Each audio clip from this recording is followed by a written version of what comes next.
Krabs is, Well, this isn't appropriate, but what did these guys really say behind the dolphin noises? Let's talk about this episode.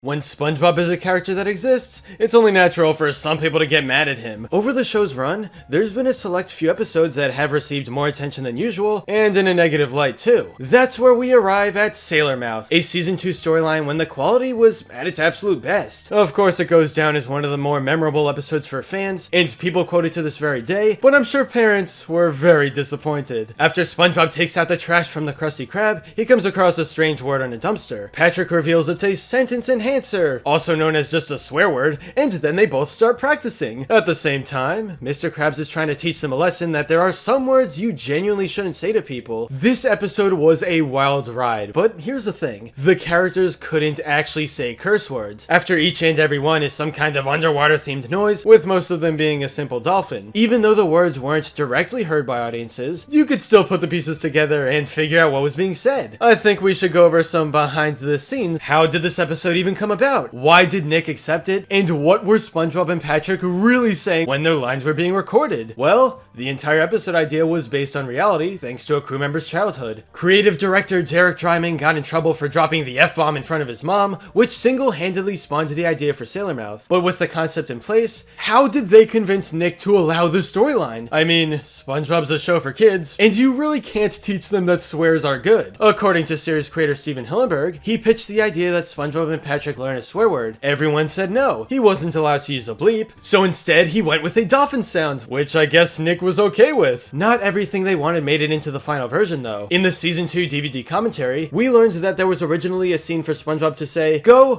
yourself," and then Patrick following up with, "You too," during the Eels and Escalators game. They weren't allowed to do this because it was crossing over the line that Nick had set. But luckily for us, the episode wasn't meant to teach kids how great curse words are to use. In fact, the complete opposite. By revealing a worthwhile message to younger audiences about these swears that shouldn't be said to anyone, it made for an interesting premise that was actually allowed to air on TV. And now, we get to the biggest question of the day. What were these guys actually saying? At a convention in 2016, Tom Kenny shared an interesting story. Sailor Mouth? You know what?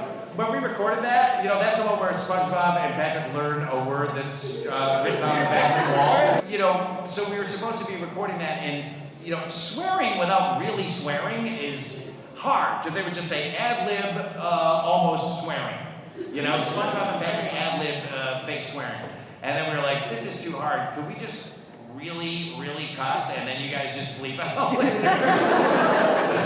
And Clancy Brown, Mr. Krabs, like, I'm all for that.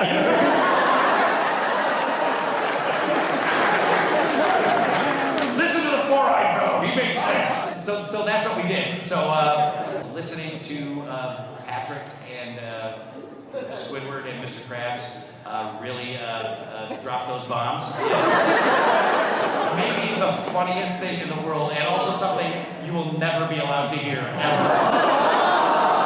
Nickelodeon has that buried deep in a pit in the middle of the earth somewhere. Wait a second, they actually swore during the episode? It does seem like it. In a 2017 Comic-Con interview, Squidward's voice actor said that Mr. Krabs really was cursing at the end of the episode. If this is all true, then that would be incredible. But it's not like Nick is ever gonna release the uncensored version. If you're interested in watching that, there have been a ton of fan recreations of what they said during the episode. Remember that these are all fake, but at the very least, it gives us a good idea of how things really went. Sailor Mouth may be more than a few years old by now, but people still love talking about it because, let's be real, it was a legendary episode. I have a feeling this won't be forgotten anytime soon.